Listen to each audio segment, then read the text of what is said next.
Gott kvöld Samuel og takk for velkomna, Peter. Det godt at være her, og jeg har sett fram til at være her, og det en særlig avbjøring, jeg skulle fære gjøk noen et helt brev, 6 kapitler, og det nøyde vi 5 kvöld til, og man god hjelp åkken at få når høvestankar vid hvert år, og hva setning til jeg tog ikke til, men når høvestankar til vånen og måle fire hesekvöld.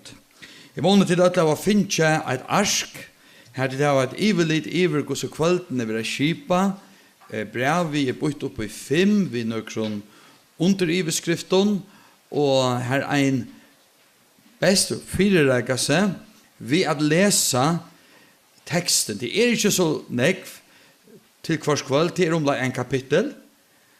Og så har vi finne omframtikkere bøybel, eisene som de første i landet noen, en kopi av Nudja Sotomalan. Ikke øtlån, men Efesos brevet. Og jeg helt at jeg har stått litt om tid låse og på til hver kveld, åren, og låse eisen Nudja Sotomalan, det kan godt være at han gjør større ljøs og eisen døpt, og i støven her tror jeg ikke være for. Så det vi en nødkjære tøying. Eisen om hun en øremåle, så virker det jævligt og spennende ved nødkjøn vinklene oppå det samme året. Nødkjøn sånn så såles ut, og glad for å kunne si at vi kommer av mål, og i arvinen, utan å si at han lyttaleser. Vi har funnet okkur som vi rettet til neste fer, men så det vi enig hver nødkjære tøying. Men godt om tid vil det åkna til kunne han, du så vil det Guds år og nødkjøn være livante fyrtikken. Det ble det for meg, da jeg leser han nå, når her jøkken sommare, eisne vare. Det var helt en standande oppleving å få Guds år så livande lust av nødkjøn.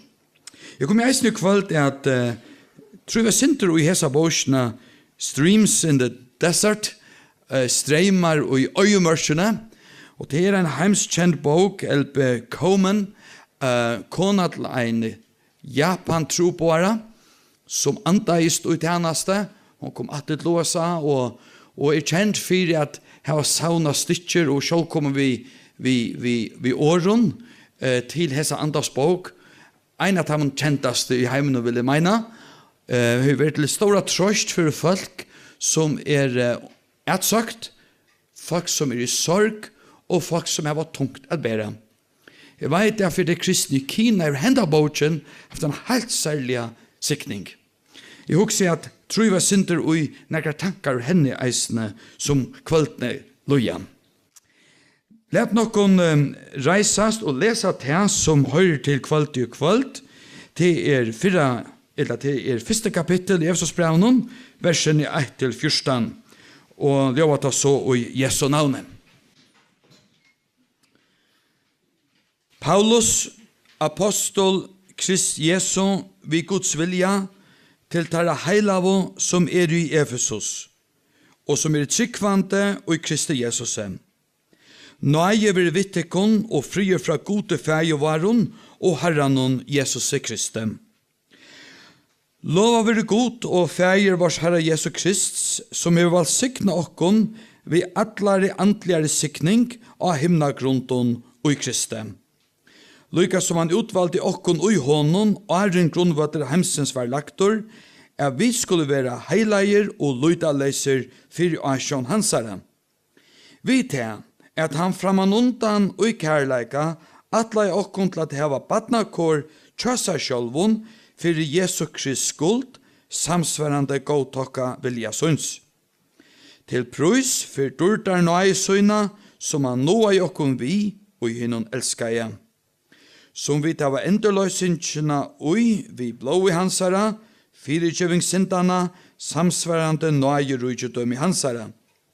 Som han veit i okkon rujtjelia, og i ötlun visdom og vite, Da han kunnkjørte okkon løndardom vilja sunds, samsværande gåtokka synon, som han framan undan hei sett seg fire, tjøsar sjolvun, et hushalt som han ville skipa, ta i fytling tujana var komen, fyrir atra sameina alt til eit i Kristi, bei det som i himmelen og det som i jørene, ui honon, som vi eisne finnje arvalut ui, ens og vit var i atleir til framan undan, samsværande fyrirskipan hansara, som virkar alt etter roarger vilja sunds.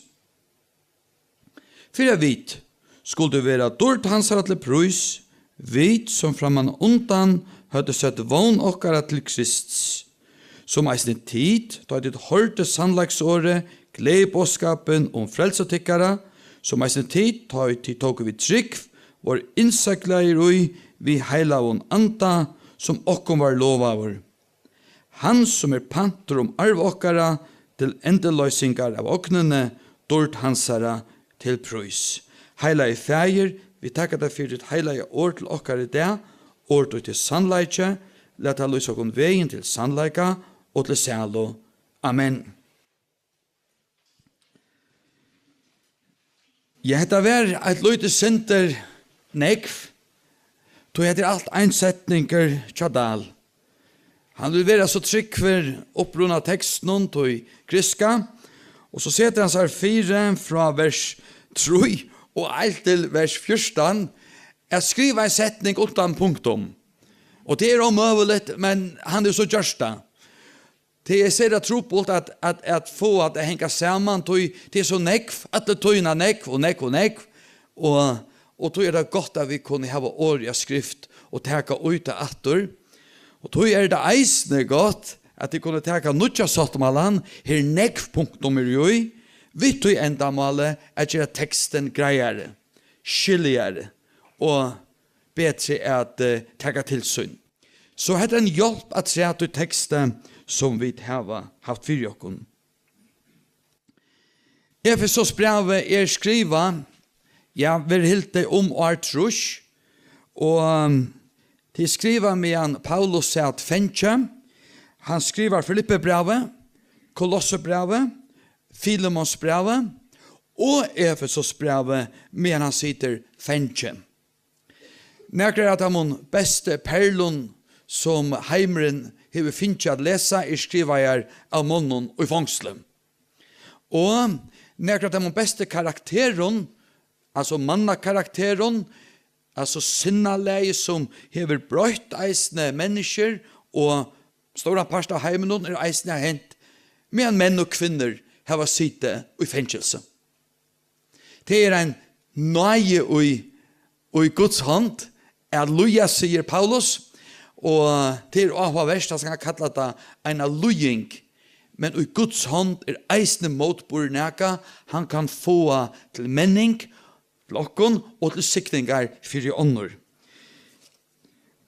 Efesos hei stóran tutning fyrir de kristne hei fyrst og hundreine, men ut det er bøyren bæra ein leivt, det er rymlig nek, så da sørst av leivton, dette var ein større bøyer som vi skulle komme atter til.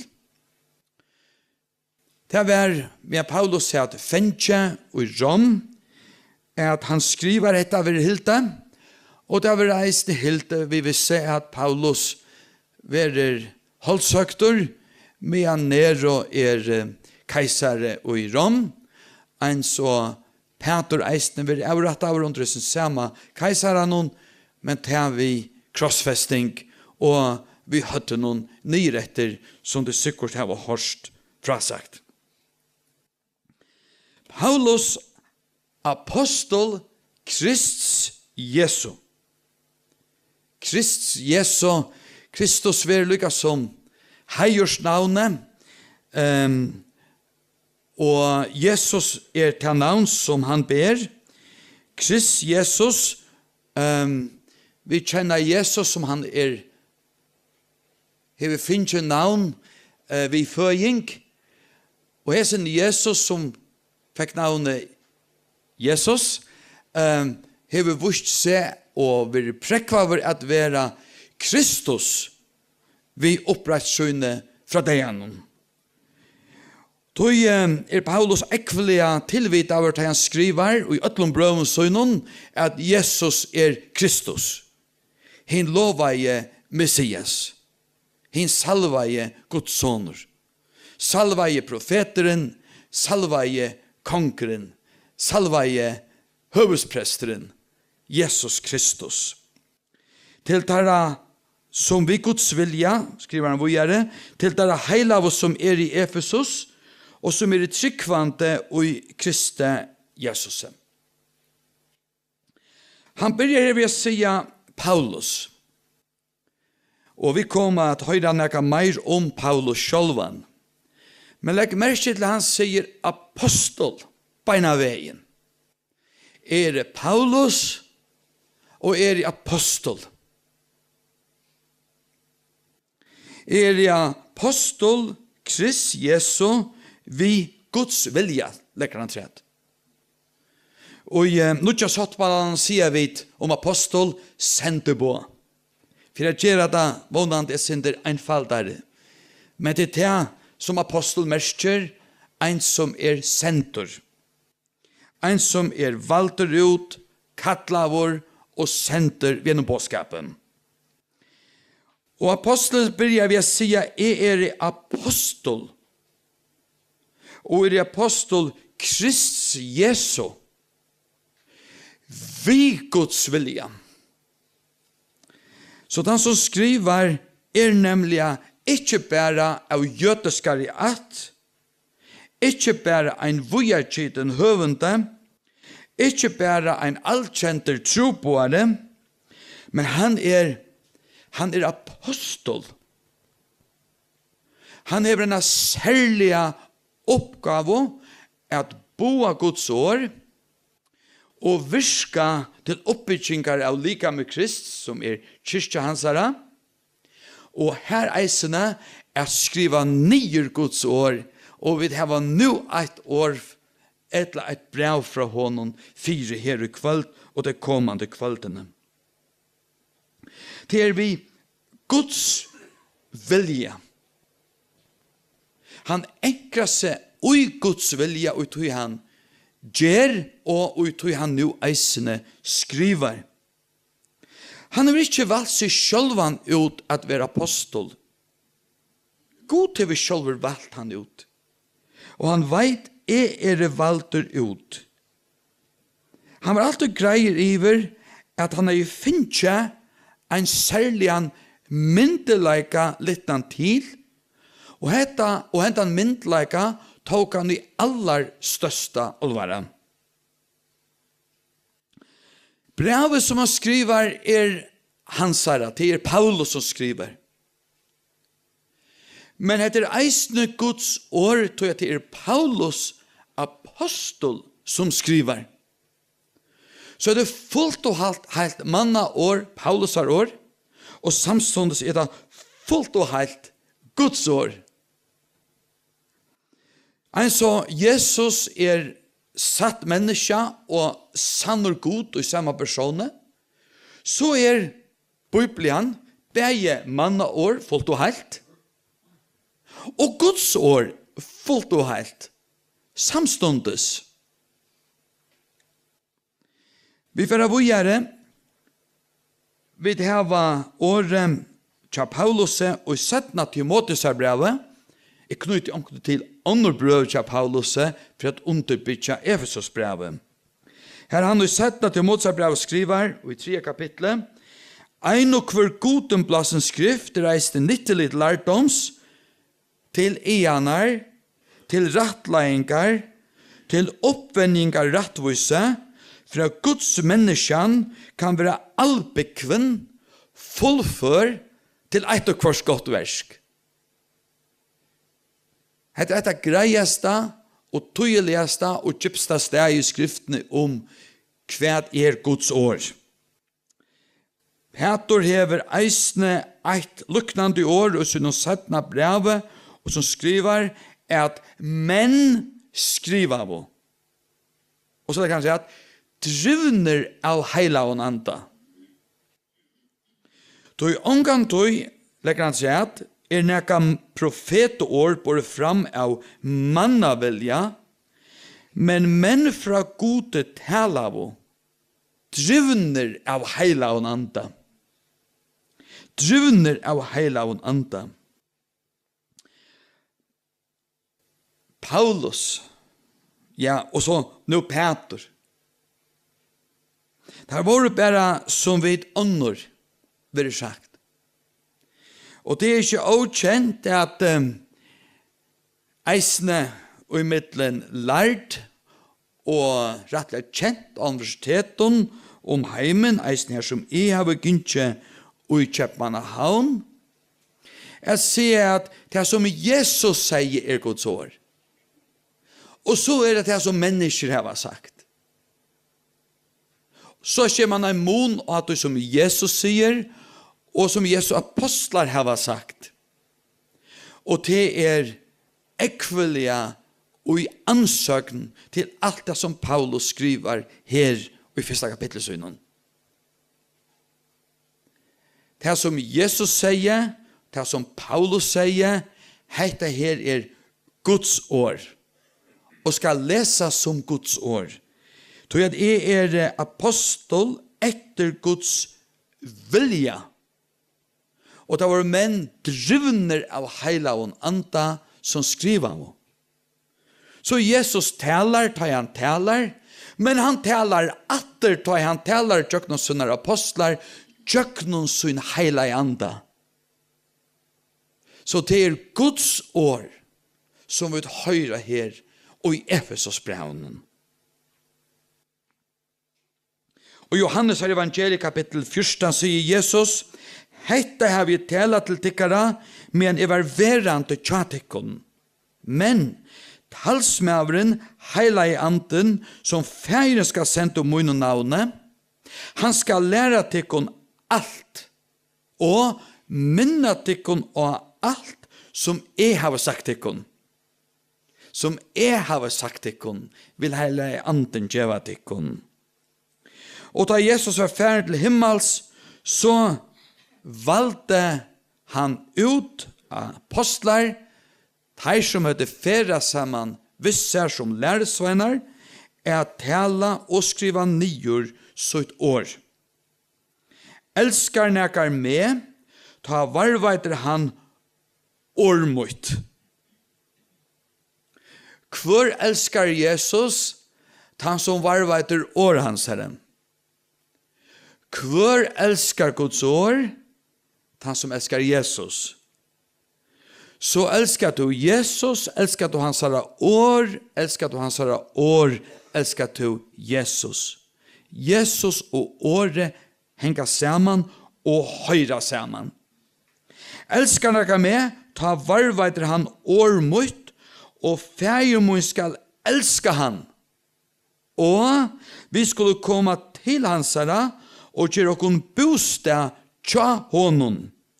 Han som ikke elskar meg, hva vi honom, henne varveiter ikke mot år.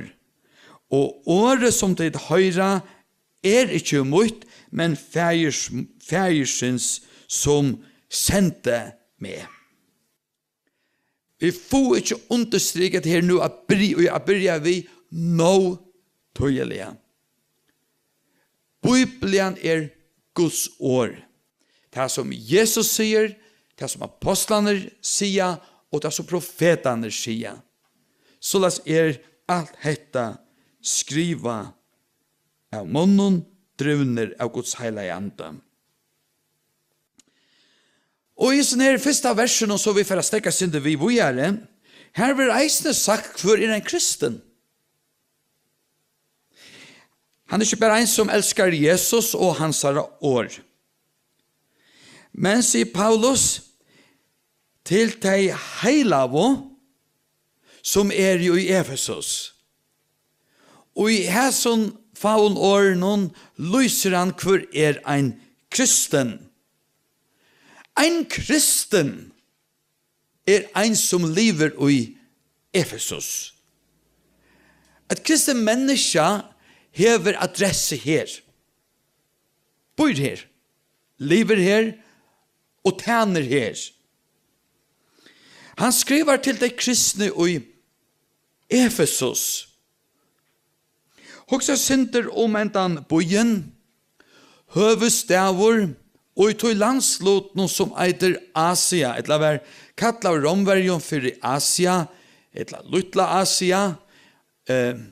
Asia annars vida vidt, og brukar vidt meira om alt, Øtlonden estanfyren. Men hesen bojeren, Efesos, høvestavren og tog vestara parsten av Torskunon, og en av tog hemsens største og måttmiklaste bojen. Begge fortjærlige, politisk og andlige var hetta et høvesete i romerska rykjenon. Et av hemsens skjei underverskon stod i hesson boje. Det bara pyramidner som etter at de skjei underverskonon som blev åreier, eller åreier ta, og som man kjente om hetta monta. Artemis-tempelet her.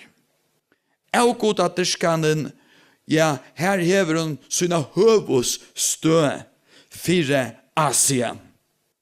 1000 skøtjer det tenktar at tempelderskanen.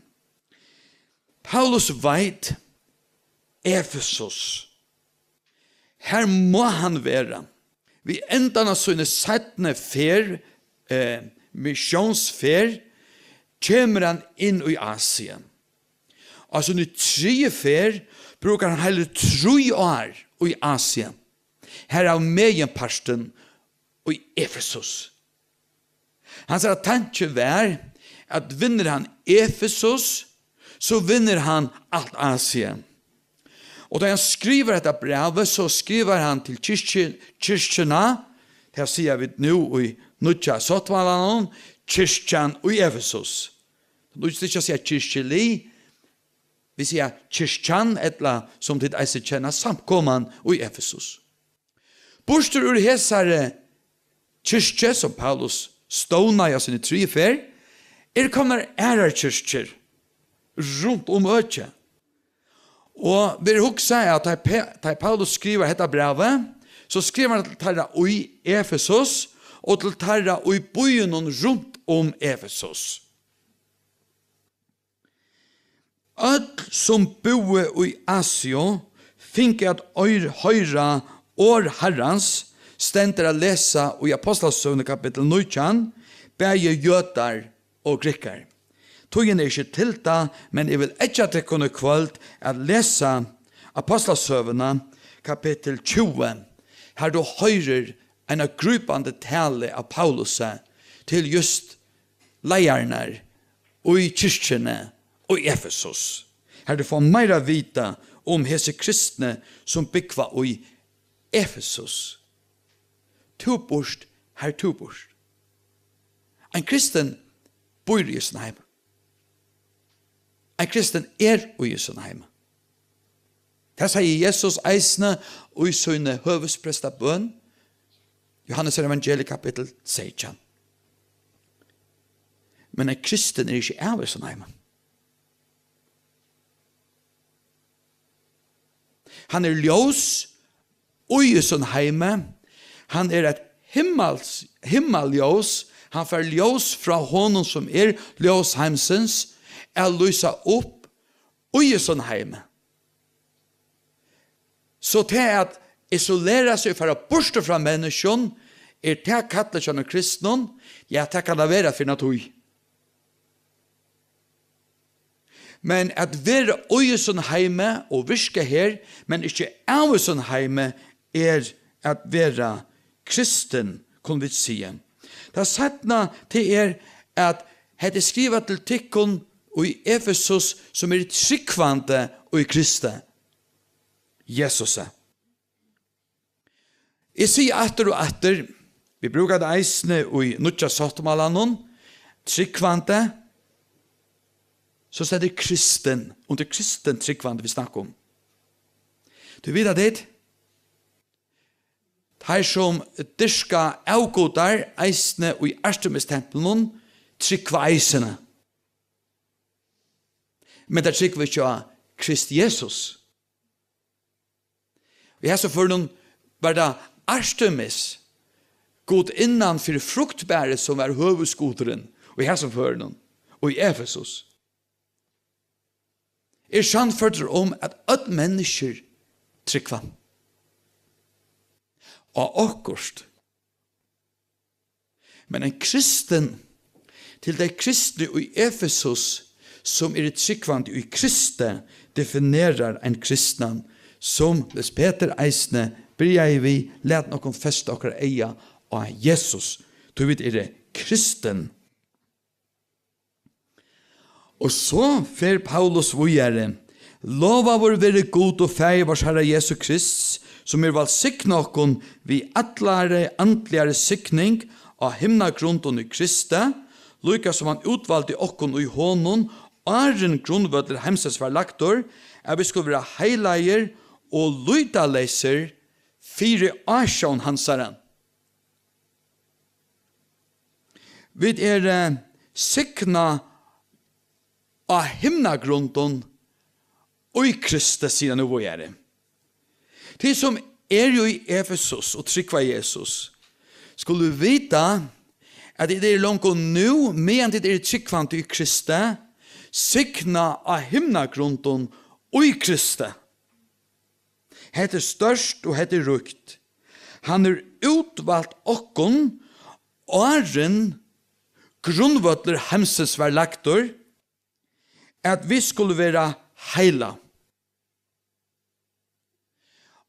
Åren heimre var til, så han okkon, en så han sa teg i Efesos, heila og lydaleis. Heila merker vid her, men setter søyes fri han. En heilaver personer har ikke sjølven til. Han har Jesus til. Han Guds. Og en lydaleis merker en som har finnet sintersøyner fyrtjøvner. Og skuldsøyna strika ja. Til ein som Paulus kallar gjørtur rattvisur, rattvisgjørtur og Jesus Kristi. Og nå ikke satt man sier vi godkjenter av gode, for å hjelpe dem unge eisne skilja betre hotekje rattvisgjørtur. Så sier han vågjere, vi det var antliga sikning og i Kristi, åren grunnvødler hemses var laktor, og det var alt se og atla etter Guds vilja og i kærleika. Og i kærleika. Hette her et størst og tøtning av mykje år til at Gud kærleikje. Og det som han gjør han ui kærleika. Det en kærleikje mellom feiren, sonen og andan, og det en kærleikje til okkara. Og Jesus var Guds kærleikje åpenbæra over okkara middelen at Gud har sendt sonsun inn einborna, skriver Johannes, apostol. Han har sendt sonsun inn einborna i heimen for at vi skulle liva vid han.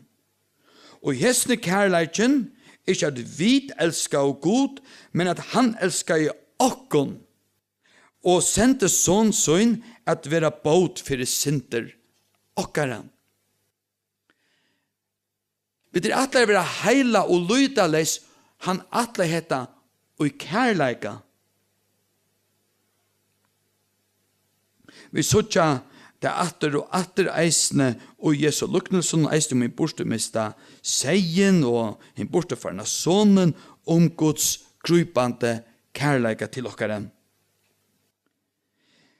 Han som vær og verur.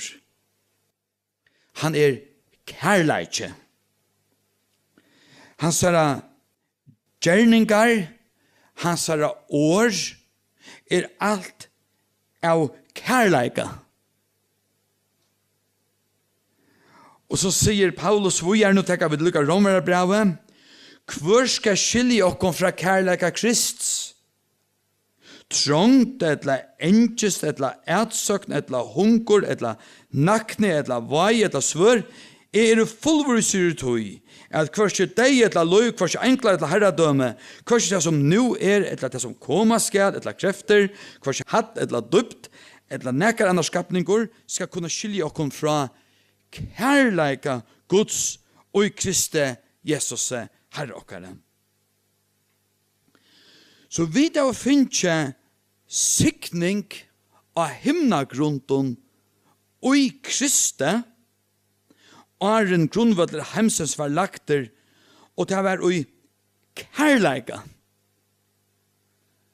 Og så kommer vi til det som et høvesår nå. Til kvært. Jeg vil ha sagt heilau og løydaleis. Og så legger han at seg til at være Guds bøtten. Ta i Paulus kommer til Rom, keisaren Nero. Og det vera ikke bøtten kattla Nero. Hundar kattlar Nero.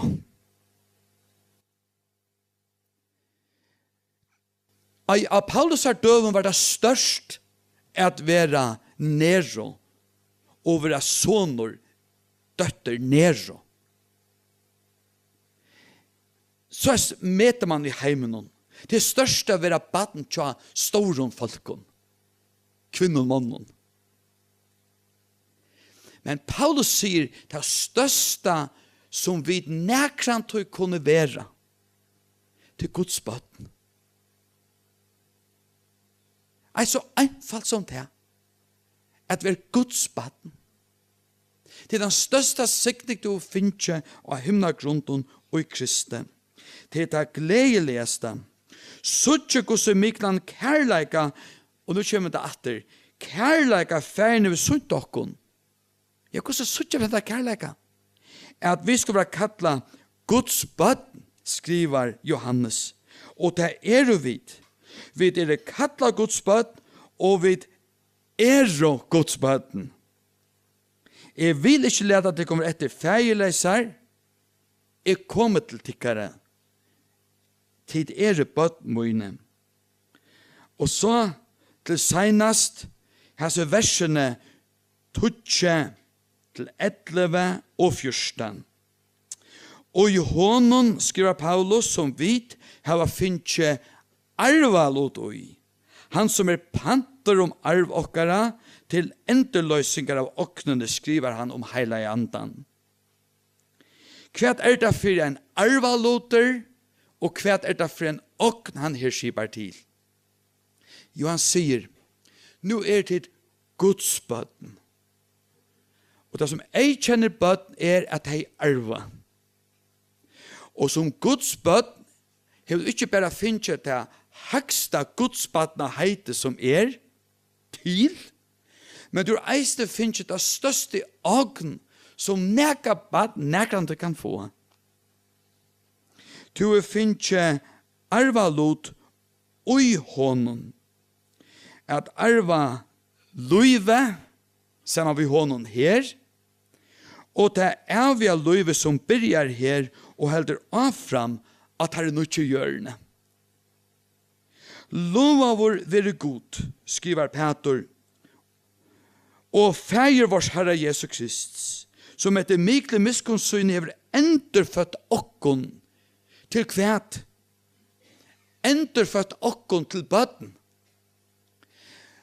Baden ver du bare vi føying.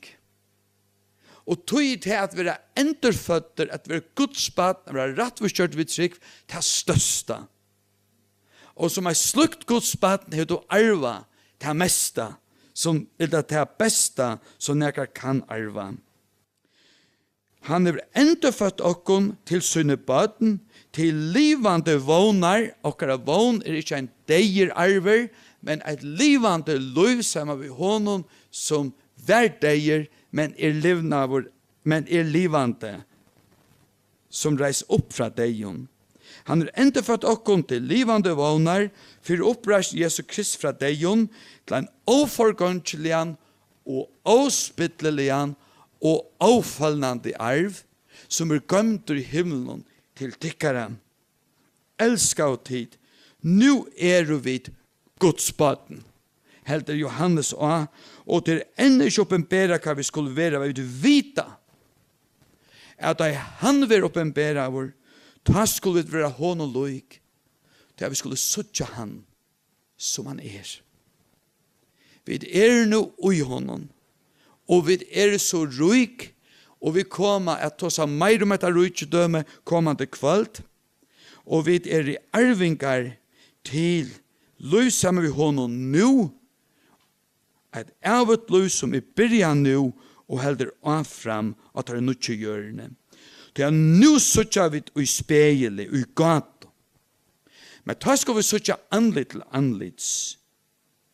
Nu kjenner jeg i parston, men da skal jeg kjenne til fullnar.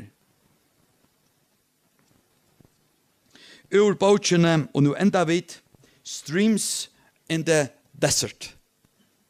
Her skriver Coman hese årene til 26. juli at atlar tunnar nøye streimar tætje og i faun.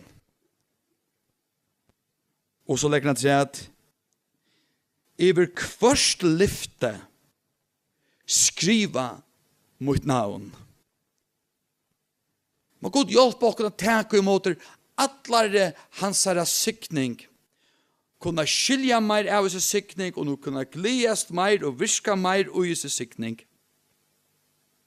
Og minnes til at alt det lyfte som given eisne i Efesosbrevnen, her kan du seta ditt navn, det atla til tuin og moin. Amen. Gå god og himmelske fægir, takk fyrir at du atla okkon at vera heilau, luita leis, tuine bøten og arvingar. Vi ber at du om at du vil oppnå okkara eio av suttja, at ditt år livande og til måttmykje. Det givet okkon til å styrke okkara trygg, grunnfest okkara vån, og gjøre kærleikan okkara middelen livande. Sikna okkon ut tunno navnet Jesus, ein som vi langt nu av himnagrunden ut her, så rykelig sikna. Amen.